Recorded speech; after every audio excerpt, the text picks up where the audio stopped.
ओम शांति। आज बाप दादा के 4 फरवरी 2021 के ईश्वरीय महावाक्य हैं। मीठे बच्चे, यह कयामत का समय है। रावण ने सबको कब्र दाखिल कर दिया है। बाप आए हैं अमृत वर्षा कर साथ ले जाने। प्रश्न, शिव बाबा को भोला भंडारी भी कहा जाता है, क्यों? उत्तर, क्योंकि शिव भोलानाथ जब आते हैं तो गणिकाओं, अहिल्याओं, कुब्जाओं का भी कल्याण कर उन्हें विश्व का मालिक बना देते हैं। आते भी देखो पतित दुनिया और पतित शरीर में है तो भोला हुआ ना। भोले बाप का डायरेक्शन है, मीठे बच्चे अब अमृत पियो, विकारों रूपी विष को छोड़ दो। गीत, दूर देश का रहने वाला। ओम शांति। रूहानी बच्चों ने गीत सुना, अर्थात रूहों ने इस शरीर के कान कर्मेंद्रियों द्वारा गीत सुना।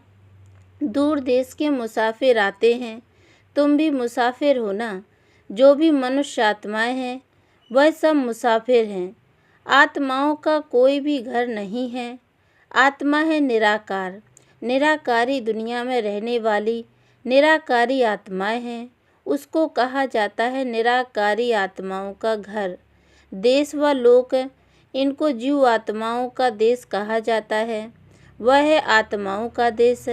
फिर आत्माएं यहाँ आकर शरीर में जब प्रवेश करती हैं तो निराकार से साकार बन जाती हैं। ऐसे नहीं कि आत्मा का कोई रूप नहीं है। रूप भी जरूर है, नाम भी है। इतनी छोटी आत्मा कितना पाठ बजाती है इस शरीर द्वारा। हर एक आत्मा में पाठ बजाने का कितना रिकॉर्ड भरा हुआ है। रिकॉर्ड एक बार भर जाता है, फिर कितना बारी भी रिपीट करो वही चलेगा। वैसे आत्मा भी इस शरीर के अंदर रिकॉर्ड है, जिसमें 84 जन्मों का पाठ भरा हुआ है। जैसे बाप निराकार है वैसे आत्मा भी निराकार है। कहाँ कहाँ शास्त्रों में लिख दिया है वह नाम रूप से न्यारा है, परंतु नाम रूप से न्यारी कोई वस्तु होती नहीं। आकाश भी पोलार है, नाम तो है ना आकाश। बिगर नाम कोई चीज़ होती नहीं। मनुष्य कहते हैं परम पिता परमात्मा। अब दूर देश में तो सब आत्माएं रहती हैं। यह साकार देश है। इसमें भी दो का राज्य चलता है, राम राज्य और रावण राज्य। आधा कल्प है राम राज्य, आधा कल्प है रावण राज्य। बाप कभी बच्चों के लिए दुख का राज्य थोड़ी ही बनाएंगे। कहते हैं ईश्वरी दुख सुख देते हैं। बाप समझाते हैं मैं कभी बच्चों को दुख नहीं देता हूँ। मेरा नाम ही है दुख हरता सुख करता। यह मनुष्यों की भूल है। ईश्वर कभी दुख नहीं देंगे। इस समय है ही दुखधाम। आधा कल्प रावण राज्य में दुख ही दुख मिलता है, सुख की रत्ती नहीं। सुख धाम में फिर दुख होता ही नहीं। बाप स्वर्ग की रचना रचते हैं। अभी तुम हो संगम पर। इनको नई दुनिया तो कोई भी नहीं कहेंगे। नई दुनिया का नाम ही है सतयुग। वही फिर पुरानी होती है तो उनको कलयुग कहा जाता है। नई चीज़ अच्छी और पुरानी चीज़ खराब दिखाई देती है तो पुरानी चीज़ को खलास किया जाता है। मनुष्य विष को ही सुख समझते हैं। गाया भी जाता है अमृत छोड़ विष काहे को खाए। फिर कहते तेरे भाने सर्व का भला। आप जो आकर करेंगे उससे भला ही होगा, नहीं तो रावण राज्य में मनुष्य बुरा काम ही करेंगे। यह तो अब बच्चों को पता पड़ा है कि गुरु नानक को 500 वर्ष हुए, फिर कब आएंगे? तो कहेंगे उनकी आत्मा तो ज्योति ज्योत समा गई, आएंगे फिर कैसे? तुम कहेंगे आज से 4500 वर्ष बाद फिर गुरु नानक आएंगे। तुम्हारी बुद्धि में सारे वर्ल्ड की हिस्ट्री ज्योग्राफी का चक्र लगाती रहती है। इस समय सब तमोप्रधान है। इनको कयामत का समय कहा जाता है। सभी मनुष्य जैसे कि मरे पड़े हैं। सबकी ज्योति उझाई हुई है। बाप आते हैं सबको जगाने। बच्चे जो काम चिता पर बैठ भस्म हो गए हैं उन्हों को अमृत वर्षा से जगाए साथ ले जाएंगे। माया रावण ने काम चिता पर बिठाए कब्र दाखिल कर दिया है।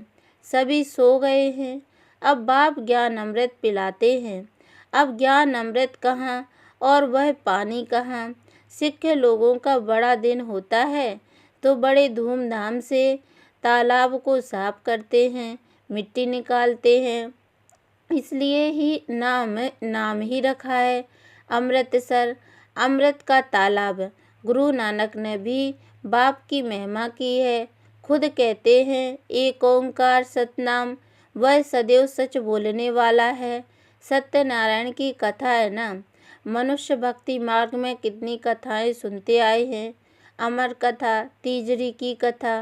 कहते हैं शंकर ने पार्वती को कथा सुनाई, वह तो सूक्ष्म वतन में रहने वाले, वहाँ फिर कथा कौन सी सुनाई। ये सब बातें बाप बैठ समझाते हैं कि वास्तव में तुमको अमर कथा सुनाए अमर लोक में ले जाने मैं आया हूँ। मृत्यु लोक से अमर लोक में ले जाता हूँ। बाकी सूक्ष्म वतन में पार्वती ने क्या दोष किया जो उनको अमर कथा सुनाएंगे। शास्त्रों में तो अनेक कथाएं लिख दी हैं, सत्यनारायण की सच्ची कथा तो है नहीं। तुमने कितनी सत्यनारायण की कथाएं सुनी होंगी। फिर सत्यनारायण कोई बनते हैं क्या और ही गिरते जाते हैं। अभी तुम समझते हो हम नर से नारायण, नारी से लक्ष्मी बनते हैं। यह है अमर लोक में जाने के लिए सच्ची सत्यनारायण की कथा। तीजरी की कथा। तुम आत्माओं को ज्ञान का तीसरा नेत्र मिला है। बाप समझाते हैं तुम ही गुलगुल पूज्य थे, फिर 84 जन्मों के बाद तुम ही पुजारी बने हो। इसलिए गाया हुआ है आप ही पूज्य आप ही पुजारी। बाप कहते हैं मैं तो सदैव पूज्य हूँ, तुमको आकर पुजारी से पूज्य बनाता हूँ। यह है पतित दुनिया। सतयुग में पूज्य पावन मनुष्य, इस समय है पुजारी पतित मनुष्य। साधु संत गाते रहते हैं पतित पावन सीताराम। यह अक्षर है राइट, सब सीताएं ब्राइट्स हैं। कहते हैं हे राम आकर हमको पावन बनाओ। सब भक्तियाँ पुकारती हैं, आत्मा पुकारती है हे राम। गांधी जी भी गीता सुनाकर पूरी करते थे तो कहते थे हे पतित पावन सीताराम। अभी तुम जानते हो गीता कोई कृष्ण ने नहीं सुनाई है। बाबा कहते हैं ओपिनियन लेते रहो कि ईश्वर सर्वव्यापी नहीं है। गीता का भगवान शिव है ना कि कृष्ण। पहले तो पूछो गीता का भगवान किसको कहा जाता है। भगवान निराकार को कहेंगे व साकार को। कृष्ण तो साकार है, शिव है निराकार।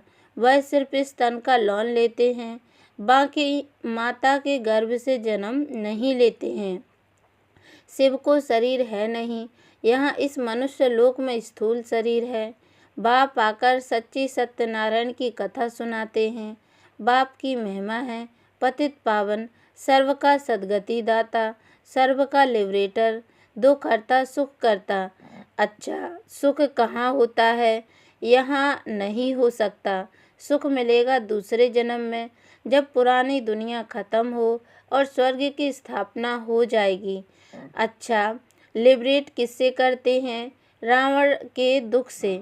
यह तो दुखधाम है ना। अच्छा फिर गाइड भी बनते हैं। यह शरीर तो यहाँ ख़त्म हो जाते हैं, बाकी आत्माओं को ले जाते हैं। पहले साजन फिर सजनी जाती है, वह है अविनाशी सलोना साजन। सबको दुख से छुड़ाए पवित्र बनाए घर ले जाते हैं। शादी कर जब आते हैं तो पहले होता है घोट पति, पिछाड़ी में ब्राइड पत्नी रहती है, फिर बारात होती है। अब तुम्हारी माला भी ऐसी है, ऊपर में शिव बाबा फूल ऐसे नमस्कार करेंगे। फिर युगल दाना ब्रह्मा सरस्वती, फिर हो तुम जो बाबा के मददगार बनते हो। फूल शिव बाबा की याद से ही सूर्यवंशी विष्णु की माला बने हो। ब्रह्मा सरस्वती सो लक्ष्मी नारायण बनते हो, लक्ष्मी नारायण सो ब्रह्मा सरस्वती बनते हैं। इन्होंने मेहनत की है तब पूजे जाते हैं। कोई को पता नहीं है माला क्या चीज़ है, ऐसे ही माला फेरते रहते हैं। 16,108 की भी माला होती है, बड़े बड़े मंदिरों में रखी होती है। फिर कोई कहाँ से खींचेंगे। बाबा बॉम्बे में लक्ष्मी नारायण के मंदिर में जाते थे, माला जाकर फेरते थे, राम राम जपते थे, क्योंकि फूल एक ही बाप है ना। फूल को ही राम राम कहते हैं। फिर सारी माला पर माथा टेकते हैं। ज्ञान कुछ भी नहीं। पादरी भी हाथ में माला फेरते रहते हैं। पूछो किसकी माला फेरते हो, उनको पता नहीं है। कह देंगे कृष्ण की याद में फेरते हैं। उनको यह पता नहीं है कि कृष्ण की खुद आत्मा कहाँ है। तुम जानते हो कृष्ण की आत्मा अब तमोप्रधान है। तुम भी तमोप्रधान बेगर थे, अब बेगर टू प्रिंस बनते हो।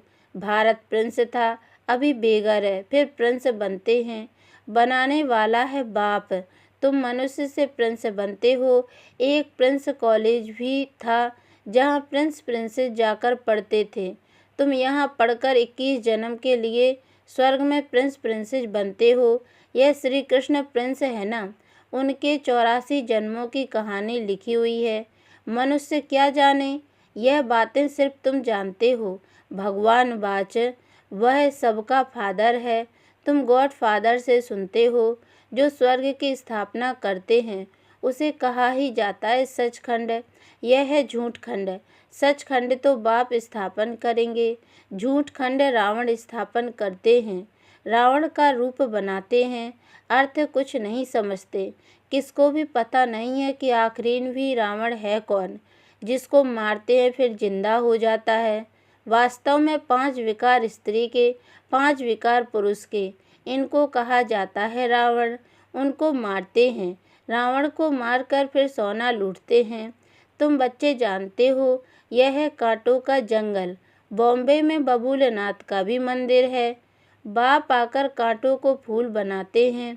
सब एक दो को कांटा लगाते हैं, अर्थात काम कटारी चलाते रहते हैं, इसलिए इनको कांटों का जंगल कहा जाता है। सतयुग को गार्डन ऑफ अल्लाह कहा जाता है। वही फ्लावर्स कांटे बनते हैं, फिर कांटों से फूल बनते हैं। अभी तुम 5 विकारों पर जीत पाते हो। इस रावण राज्य का विनाश तो होना ही है। आखिर बड़ी लड़ाई भी होगी, सच्चा सच्चा दशहरा भी होना है। रावण राज्य ही खलास हो जाएगा। फिर तुम लंका लूटेंगे, तुमको सोने के महल मिल जाएंगे। अभी तुम रावण पर जीत प्राप्त कर स्वर्ग के मालिक बनते हो। बाबा सारे विश्व का राज्य भाग देते हैं, इसलिए इनको सिर्फ भोला भंडारी कहते हैं। गणिकाएँ, अहिल्याएँ, कुब्जाएँ, सबको बाप विश्व का मालिक बनाते हैं। कितना भोला है। आते भी हैं पतित दुनिया पतित शरीर में। बाकी जो स्वर्ग के लायक नहीं है वह विष पीना छोड़ते ही नहीं। बाप कहते हैं बच्चे, अभी यह अंतिम जन्म पावन बनो। यह विकार तुमको आदि मध्य अंत दुखी बनाते हैं। क्या तुम इस एक जन्म के लिए विष पीना छोड़ नहीं सकते हो? मैं तुमको अमृत पिलाकर अमर बनाता हूँ, फिर तुम पवित्र नहीं बनते हो। विष बिगर, सिगरेट शराब बिगर रह नहीं सकते हो। मैं बेहद का बाप तुमको कहता हूँ बच्चे, इस एक जन्म के लिए पावन बनो तो तुमको स्वर्ग का मालिक बनाऊंगा। पुरानी दुनिया का विनाश और नई दुनिया की स्थापना करना, यह बाप का ही काम है। बाप आया हुआ है सारी दुनिया को दुख से लिबरेट कर सुख धाम शांति धाम में ले जाने। अभी सब धर्म विनाश हो जाएंगे। एक आदि सनातन देवी देवता धर्म की फिर से स्थापना होती है। ग्रंथ में भी परमपिता परमात्मा को अकाल मूर्त कहते हैं। बाप है महाकाल, कालों का काल।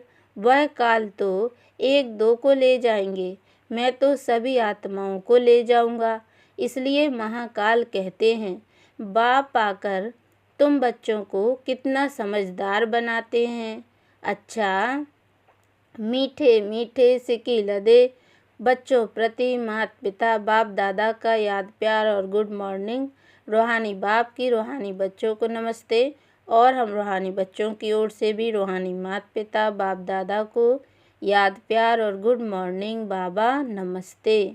धारणा के लिए मुख्य सार, पहली पॉइंट है इस अंतिम जन्म में विष को त्याग अमृत पीना और पिलाना है, पावन बनना है, कांटों को फूल बनाने की सेवा करनी है।